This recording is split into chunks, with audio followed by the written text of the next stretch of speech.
Hello, everybody. Thank you for joining me.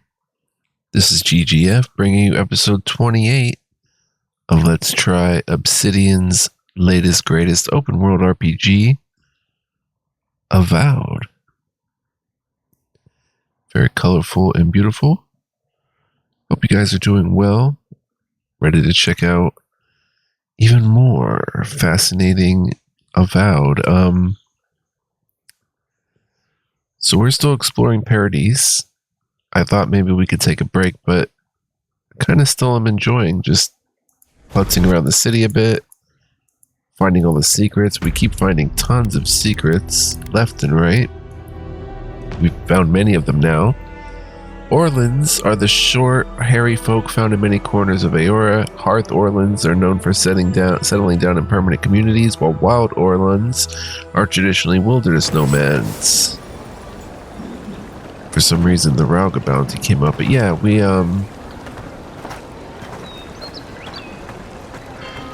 Tragedy. Recently arrived envoy from Aedyran was assassinated just inside the front gates. Killer is still at large. Oh. Why are you saying that, sir? I'm right here. A captain from the Valian Trading Company seeks a criminal known as Trevik. Trevik and his crew are believed armed and deadly. Fisherman missing. Last seen near the watermill, northwest of the river. Oh. Need coin? See Sansa in Hightown. He seeks explorers to assist him in mapping the living lands. Word says that healing has come to the Strangle Root outside of town. Still, it will be some time before it returns to its former glory. Warning. An ogre has taken residence in a cave north of Paradise. Travel there at your own risk. News of a strange plague travels from Thirdborn. Rest easy, friends, as there seems to be no danger to Paradise. Our friends in Emerald Stair have promised shipments of food and supplies to help fight the food shortage in Paradise. Shops all over town have closed. Their wares purchased wholesale by the Aedyran soldiers. Resupply is just a few weeks away. This Interesting. word in from the Guild of Millers. The Guild of Millers. True bread for true Aedyrans. Reminder, if you see a body on the street, leave it alone. The guards have everything under control. Rough currents are keeping ships from braving the port of Paradise. Supplies may run low for a time, so reserve your goods. Reminder, if you see a body on the street, leave it alone. The guards have everything under control. Kai wants to chat back at camp. Maybe we'll go report to the ambassador and see what he has to say, which is right here. I guess this is the embassy.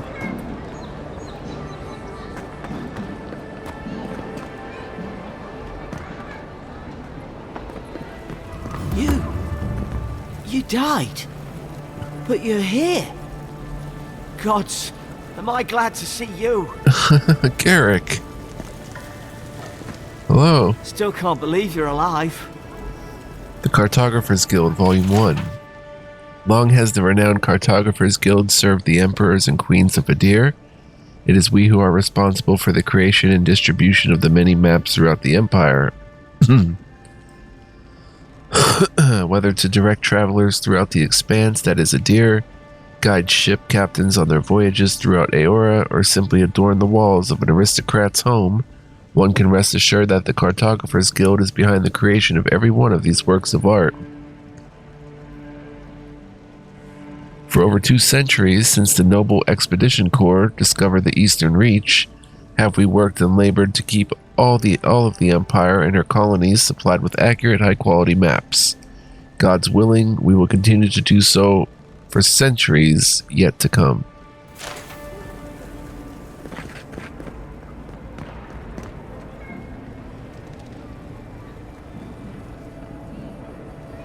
different languages and such.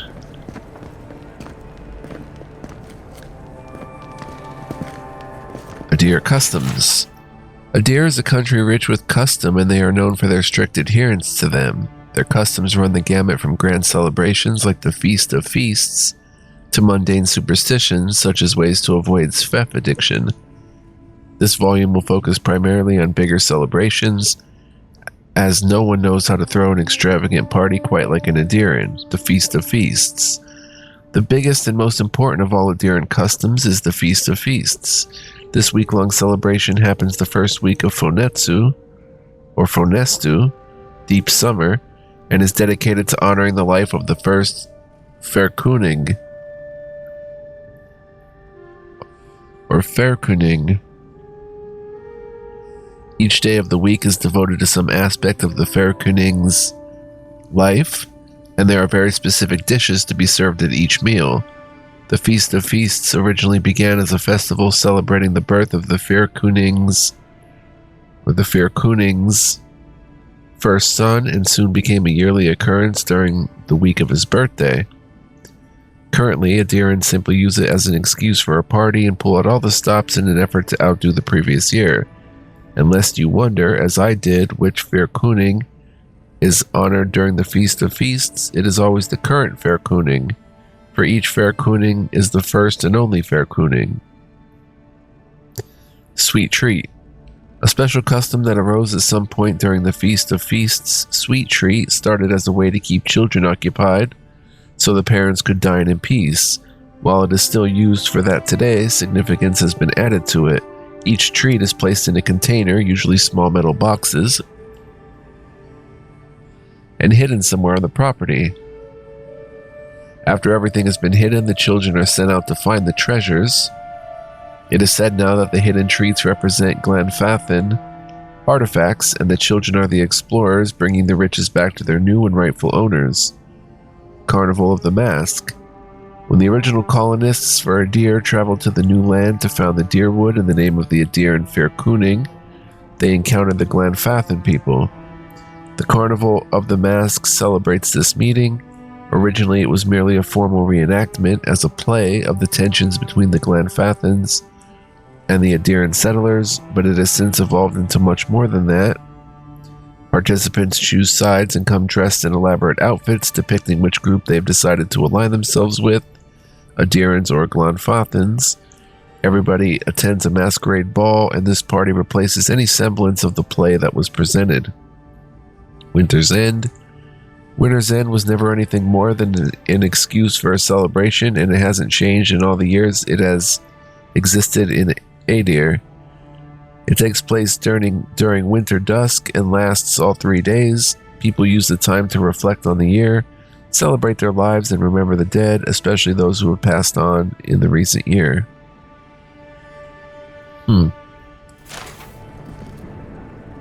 Aedyr customs. The Aedyr Empire, Part 1 Origin. In approximately 2200 AI, a group of tribes called the People of the Deer unified into a new civilization called the Aedyr Kingdom, or Aedyr. The tribes, small and widespread over the land, knew it would be better for their continued existence to unify. The leaders of each tribe became advisors to the king chosen by the group.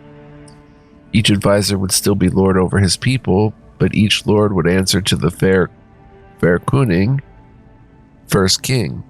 This decision was exactly what was needed, and the Aedyran kingdom thrived, spreading across the land and establishing strong trade routes. The Aedyrans became known as fair but shrewd businessmen. While the country thrived and internally there was little strife, there were still the occasional skirmishes with the neighboring elven kingdom of Kolklin. Not long after the kingdom was formed, the Aedyran people began studying animancy. Still largely unknown at that time, animancy was an exciting, terrifying new realm in which the Aedyran scholars saw great potential. This potential came to bear fruit in 2260 AI when a group of animancers working together transferred the soul of a recently departed man into another body, creating the first of what would later come to be known as the undead. The reaction to this discovery was swift and decisive. Both the King of Aedyr and the Church of Wotica condemned this event, and the study or practice of animancy was outlawed. It would never again be practiced openly on Aedyran soil. Conflicts with Colquhoun continued, escalating into a minor war in 2398 AI. Afterward, a treaty was signed and the Kingdom of Aedyr merged with Colquhoun to form the Aedyr Empire. With the political and military strife now settled, the Aedyr Empire would become an economic powerhouse, able to acquire and generate resources that were difficult to obtain in other parts of the world. The Empire's trade routes became some of the most lucrative in the world. Contrary letter. Ambassador Heelguard, I've maintained order in Paradise for many years. I know this city. When there is a good leader and fair policy, there is peace. But you have allowed the steel garrote to terrorize my people, to sow distrust and fear. I suggest you tighten your Inquisitor's leash, or the embassy might not carry your banners for long. Claviger Aemond. Huh. Interesting bit there.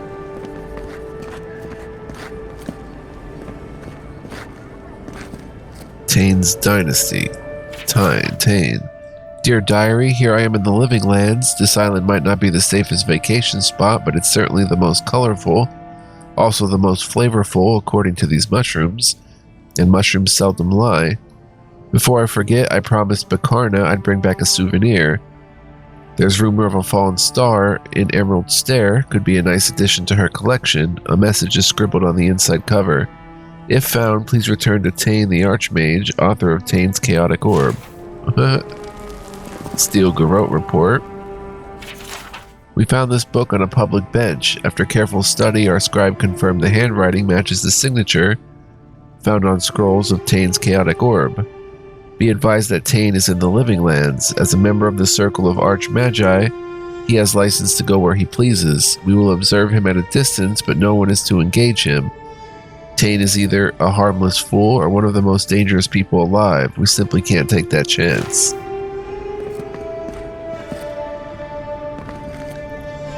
The Aedyr Empire, Part 2, Expanding Borders. In 2602 AI, Aedyran explorers returned from over the ocean, telling tales of the ruins and treasures there and of expansive fields that were perfect for growing Vorlus. The explorers warned the Fair Kuning that the locals were not friendly to outsiders, but the Fair Kuning, seeing this as an opportunity to extend his empire and secure trade on another continent, sent more explorers. Over the next 20 years, the area that would become the Dyrwood was investigated, mapped, and colonized. In 2623, the first permanent Aedyran colonial settlements were established. Vorlus fields were set up north of the forests in the Dyrwood, but between the conflicts with the Glanfathans and the War of the Broken Stone, it floundered. It wasn't until 2643 that the opportunity presented itself again. Some Eothasian pilgrims, wanting to escape persecution, established colonies and Vorlus farming operations in the territory of Raid Saras. With Grand Valia on the verge of collapse, the Fair Kuning wanted to ensure his hold on the purple dye trade would be established. He encouraged the settlement and even paid to have the pilgrims set up in the New World. Because the Fair Kuning was still trying to secure his name in the purple dye trade, he was unable to properly respond to Admeth Hadret when he issued his ultimatum. To avoid a rebellion and leave himself time to oversee the Vorlos farms in Raid Saras, the Fair Kuning relented and made Admeth a Grafe Palatine. In return for this concession, Admeth spent time and resources on the Dyrwood's trade and shipping routes, benefiting the Fair Kuning with increased income. For 7 years, the Dyrwood provided Aedyr with a steady income, leaving the Fair Kuning time to ensure his trade system in Raid Saras was strong. With the Fair Kuning's attention elsewhere, Admeth instituted the 10 Years' Treaties, ending slavery in the Dyrwood and permanently removing one of the revenue sources provided by the Dyrwoodan explorers, the artifacts from the ruins scattered throughout the Dyrwood. At this point, the Fair Kuning's word meant almost nothing to the citizens of the Dyrwood. Admeth Hadret had replaced him as their true leader. In order to undermine Admeth's standing, the Faircooning found allies willing to explore the ruins against the treaty conditions and plunder them. Soon, Aedyr again had a supply of artifacts to sell. When his agents were eventually caught, the Faircooning distanced himself from the operation, certain there was no way to link him to the proceedings. But the Graef, using means provided to him by his Glanfath and allies, discovered the evidence needed to prove the Faircooning was behind the plunderers. The conflict that arose from this revelation led to Admeth declaring independence for the Dyrwood in 2668 AI.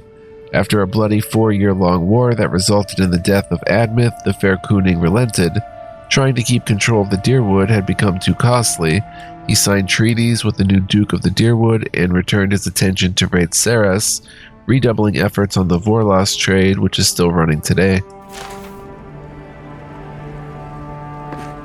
Interesting. Do we report to this guy? Tig. I guess you could pronounce that Tig. Tig.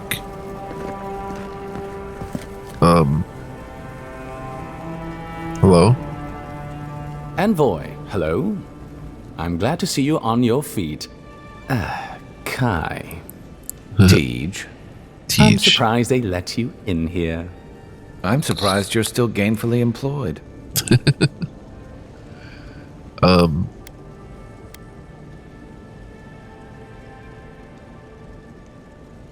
You two know each other?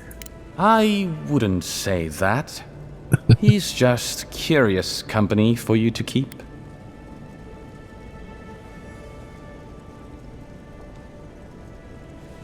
Rawataeans are hardly uncommon in Paradise, or so I'm given to understand. It's nothing like that. You run into all sorts of characters around here, is all. Some more polite than others. I think there's more to the story here. Well, Kai? come on, it's funny. Tej caused a ruckus last time he was slumming it at the Ballarrock.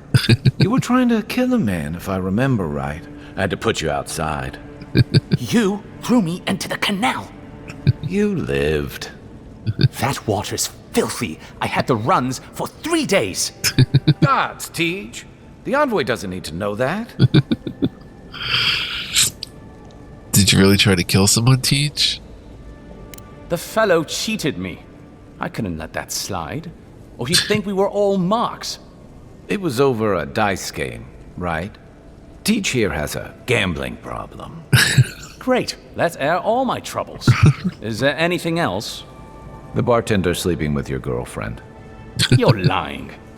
You sure about that? We'll talk about this later. I'm not breaking up with her for you. Just so we're clear. That's more than enough. Thank you. Was there anything I could help you with, Envoy? Okay, wait. Ballarrock. Ballarrocks are massive creatures native to the living lands, frequently in hibernation and rarely spotted in the wild. Legends tell that a Ballarrock's form reflects their preferred season and ecosystem, where they act as hunters and guardians. Come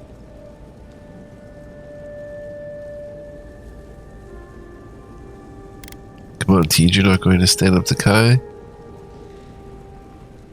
The 7-foot-tall Aumaua with biceps the size of my head? No, I am not.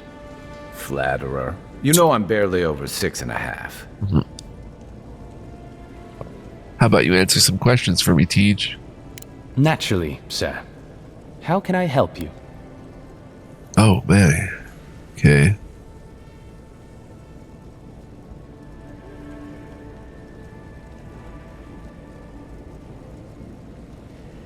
I'd like to understand Paradise better. What would you like to know? Oh my gosh. Okay, cool. Lore episode.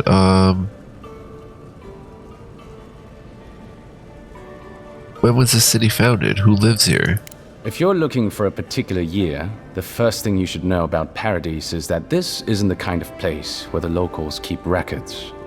And though it might be considered a distant backwater by the rest of the world, this city is the height of civilization by the standards of the living lands. As for who calls this place home, I suspect you could find a criminal, confidence man, or prophet from every civilization in the world here. Hey, come on. You're gonna give the envoy the wrong idea. We've got draft dodgers, courtesans, and revolutionaries, too. You know, all the fun people. In any event, as far as I can tell, Paradise has been this way since its inception.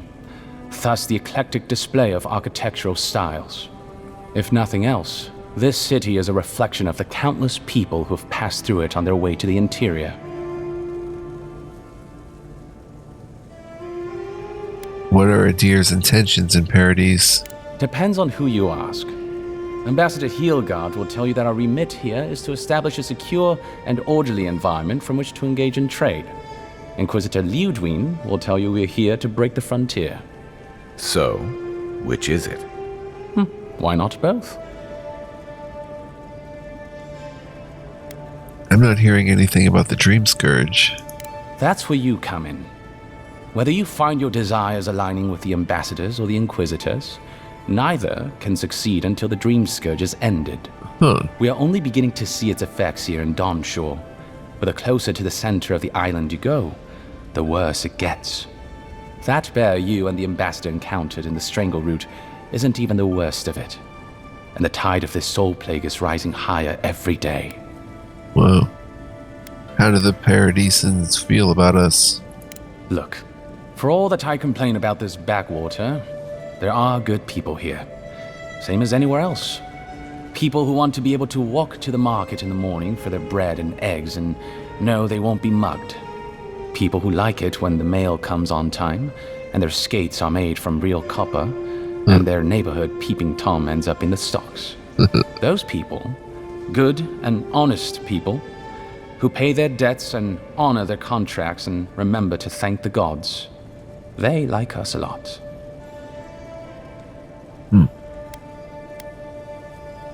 Okay. That's pretty cool, actually. Tell me about the people who tried to kill me. The Resistance, as such, are largely a group of misfits and criminals intent on undermining the rule of law. They take out loans with small Aedyran banking houses and do not pay them, then assault the bankers who attempt to collect. They agree to contracts with families in Aedyr seeking homes, and when their ships arrive, promptly abandon them. When we levy a small tax to fund the repair of city roads, they set our counting house on fire. And when our fishermen return to port, they board their ships and sink them. That's certainly one way to characterize them. It's not exactly wrong, but it's not exactly right either. For decades, people like them ruled this city through fear. We imposed order, and now they oppose us. You, unfortunately, were caught in the crossfire. I like his shirt, too. I'd like to ask you about something else. By all means. The Emperor didn't have time to brief me on the Living Lands. What do I need to know? There's a lot of ground to cover. Could you be more specific? How do the Living Lands and Aedyr compare on the map?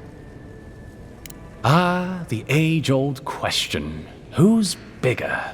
Aedyr is, naturally, by a wide margin. And were we at the Cartographers Guild in High Crown, I could show you on one of their globes. As it is, we must make do in the theater of our minds. Where are the Living Lands in relation to Aedyr? The Living Lands are located in the far north of Aeora. Aedyr is southwest of the Living Lands, situated along the equator. How about the weather, the terrain? I need to know what to expect. The Living Lands are more arid than Aedyr, and the island is more prone to storms. But its many deep valleys protect the various townships from the worst of the weather. Topographically speaking, the Living Lands are a place of extremes. Deep inland, mountains rise high enough to rival those of the White March, blanketed year-round in snow. While east of the volcano of Mount Forja is an acid sea that sinks far below the level of the ocean. Wow. The lands between them are riven with deep clefts in the earth and isolated by wastelands of sun-baked sand dunes. Oh my gosh. Whoa. Almawa, one of the many races inhabiting Aeora, Almawa tend to grow quite large and possess many different skin colors and patterns. Coastal Almawa descending from Rawatai are typically blue or green, while island Almawa from the Deadfire Archipelago have warmer tones. The Living Lands, Inquisitor Ludwig, Dreamscourge Dawnshore, is a region on the southwestern coast of the Living Lands. The central city of Paradise is populated by scrappy settlers and new arrivals seeking fortune on the frontier. The abundance of goods and coin moving through Dawnshore has contributed to an equally abundant criminal underworld. Aedyran Empire, your homeland. The Aedyran Empire is a nation to the west steeped in ancient traditions and laws. Several Aedyran emperors have tried and failed to grow their power and influence through colonization.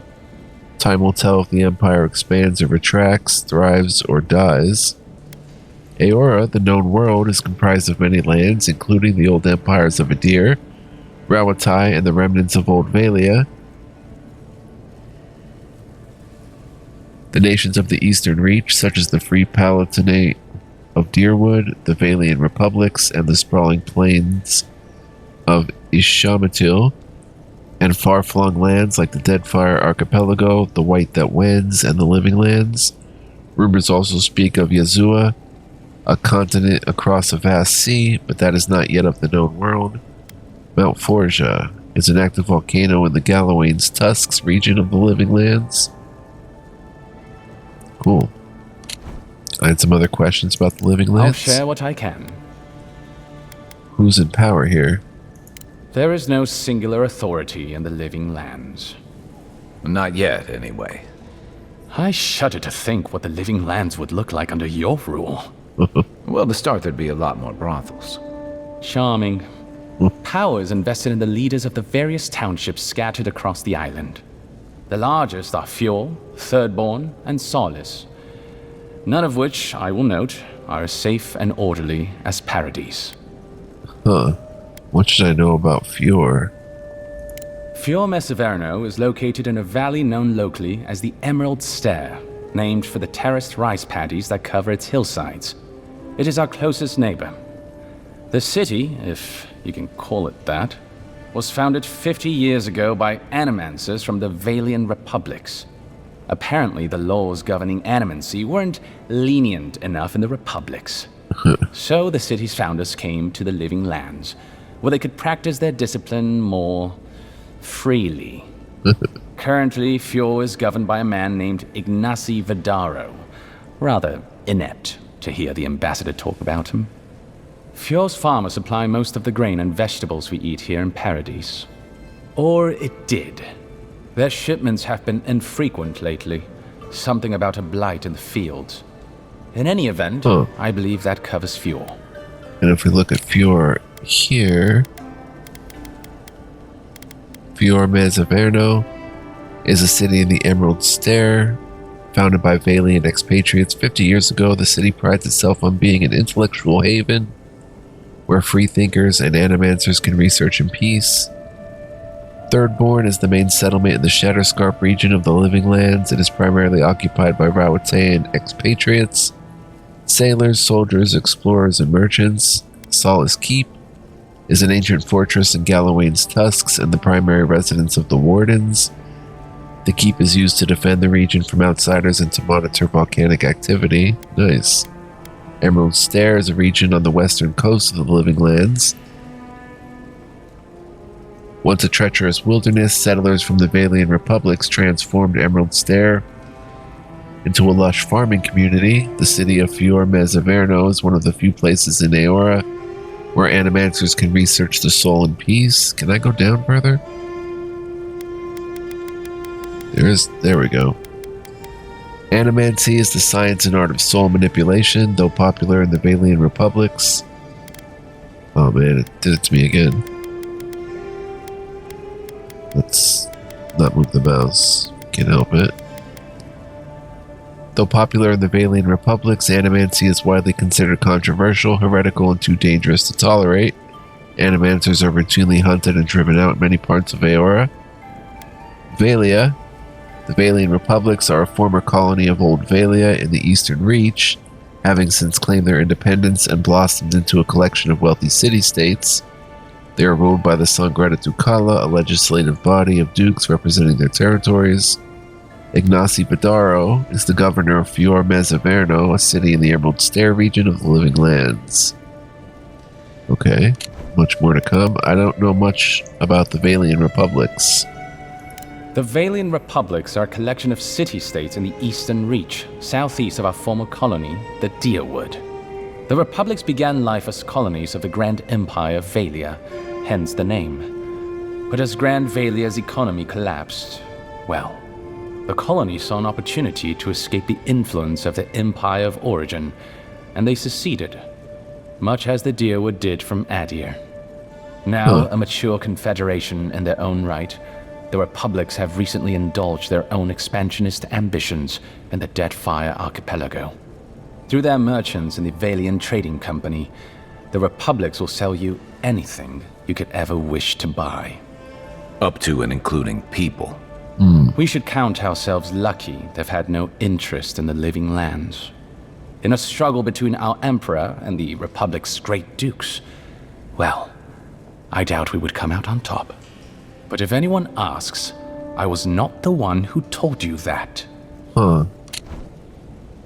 More interesting lore. Deerwood is a former Aedyran colony. Deerwoodans fought for and won their independence in 2672. Later, they fought in the Saints' War and suffered the effects of the Hollowborn Crisis. I think that's where Pillars of Eternity 1 took place. Constant turmoil and political upheaval have made the Deerwood a cautionary tale about the futility of colonization. The Deadfire, that's where Pillars of Eternity 2 takes place, I believe. The Deadfire Archipelago is an expansive region known for its volcanic islands and treacherous seas. 3 years ago, the god Aethys rampaged across the Deadfire in the body of an Aedyran Colossus, where he did lasting damage to the ancient ruins of Ukaizo. The consequences of his rampage are a topic of spiritual uncertainty and fear, and the Valian Trading Company is a relentless and cutthroat mercantile organization working for the financial interests of the Valian Republics. As long as they deliver a return on their investment, the trading company is empowered to take any action in the name of the Republics. What's the story with Thirdborn? Everything you need to know about Thirdborn is in its name. It was founded by the third-born children of Rawatai, Navy dropouts, smugglers, and hands for hire. Almawa and Orleans, mostly. Huh. Home sweet home. You're free to go back any time you like. I like my current circumstances just fine, thanks. They are people, in short, who couldn't cut it in the civilized world and had to make room on the margins.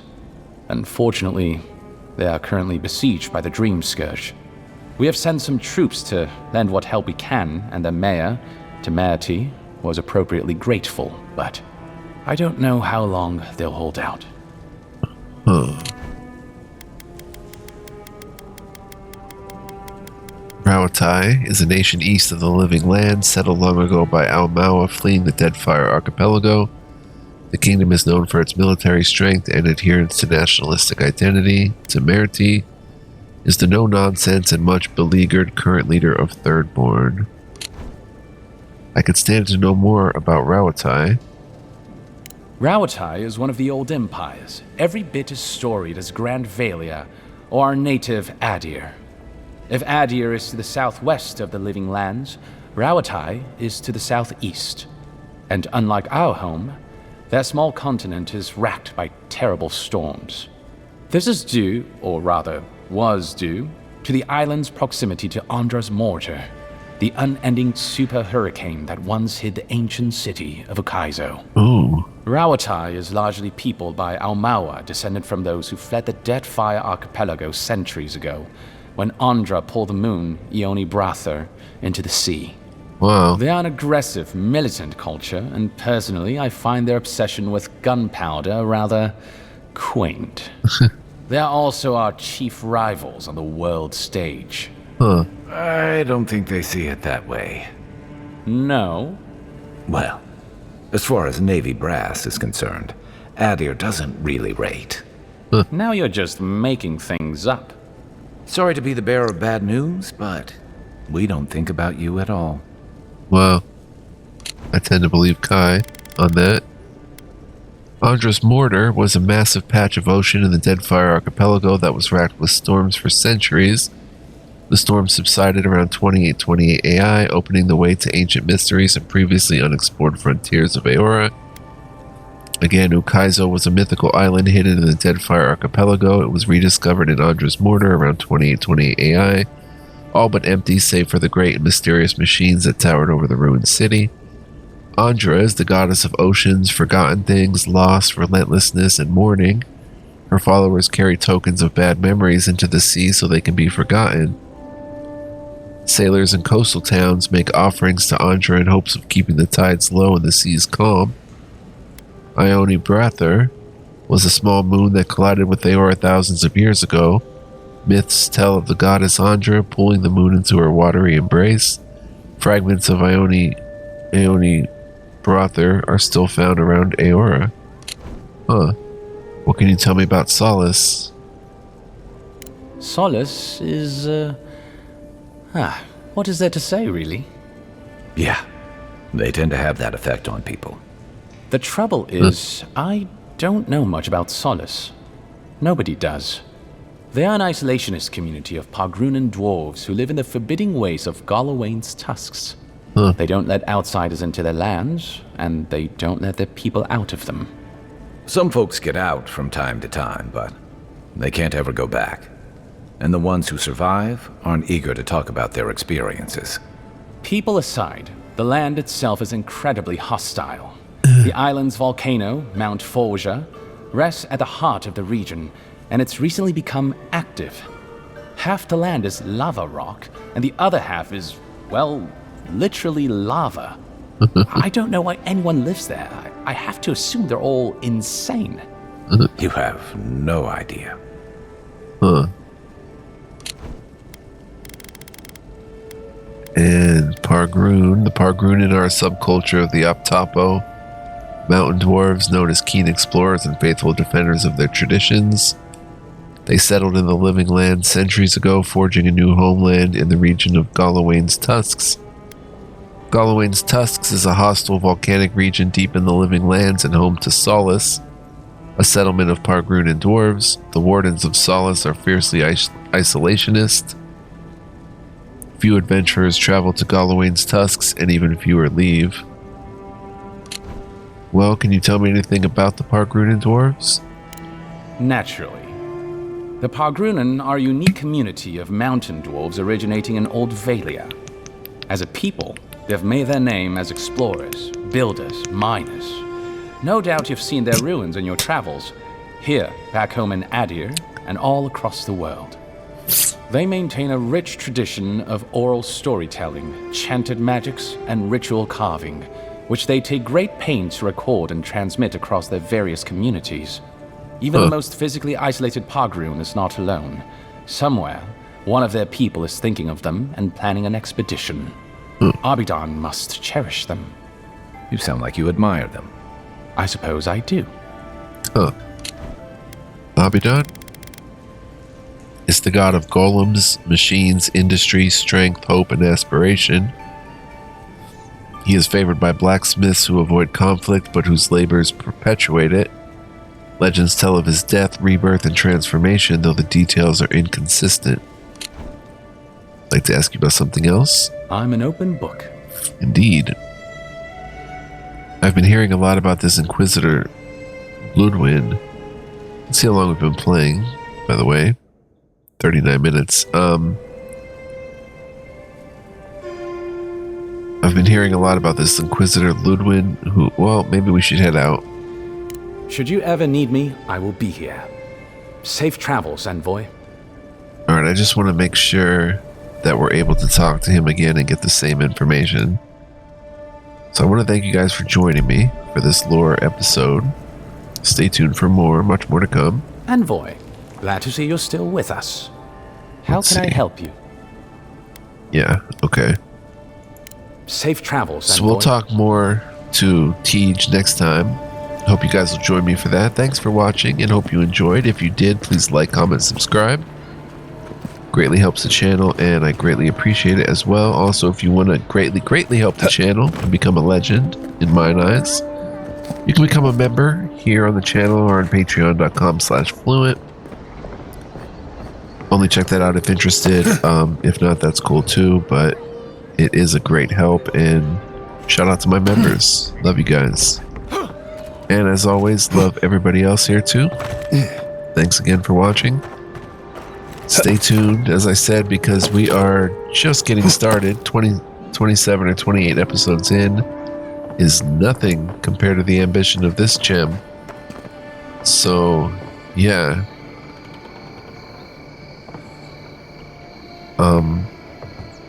We're saved up, so I could potentially just... Oh, there's no point in doing that, though. This is that spider area. But I do hope to see you guys next time.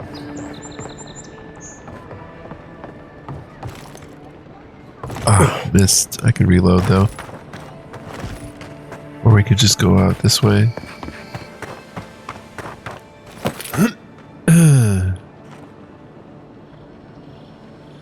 And yeah, we are knocking out Paradise slowly but surely.